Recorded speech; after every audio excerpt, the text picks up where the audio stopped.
မိ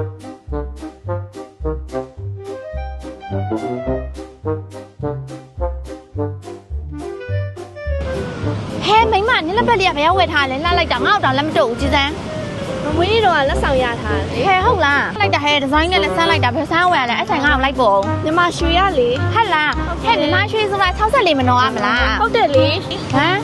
ဒါဆိုငါတို့ခုရောက်နေအကျုံးမေးလေအဲ့မနော်ဟဲ့ဘက်ကြီးတီဆိုငါတို့ဝေးပြန်သွားရမှာပေါ့နားမှာဟဲ့နီနာဆိုင်ခွဲလေးပါလိမ့်မရှိဘူးလားတဲ့လေငါတို့ခုရောက်နေတာက26မီလန်ကျုံးပေးမှာညီမရွှေဆိုင်မက်နစ်က89လမ်း26နှစ်ခွန်ကြားမှာရှိတယ်ဒီနားလေးမှာပဲဟဲ့အဲ့ဆိုငါတို့ခုရောက်နေတဲ့ဒီနေရာနဲ့နီနီလေးပေါ့အဲ့ဆိုငါ့ကိုလိုက်ဖို့တော့လာသွားမယ်လိုက်ငါသွားချက်စို့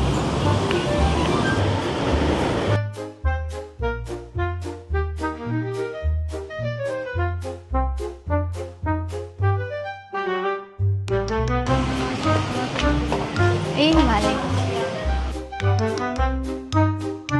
လာပါရှင်ဗာလိဆောင်ပြရမယ်မမလာပါညီမလေးမလေးသူ့လိုမျိုးလက်ပတ်ဒီဇိုင်းဆက်ဆန်းလေးလို့တင်တာအဲ့မလေးဆိုင်မှာလေးလက်ပတ်ဒီဇိုင်းဆန်းလေးရှိလားဟုတ်မှာဒါမျိုးဒီဇိုင်းလေးပါမမဒီကလည်းအကုန်ရတယ်တော့အကုန်လိုချင်စရာလေးကြီးပဲနော်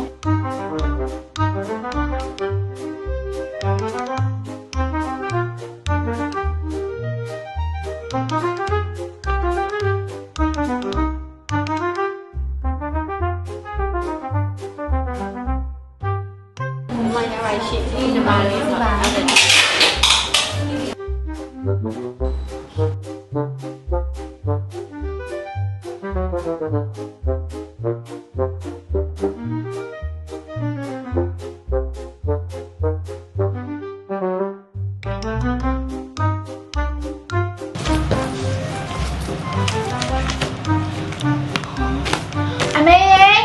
အမေ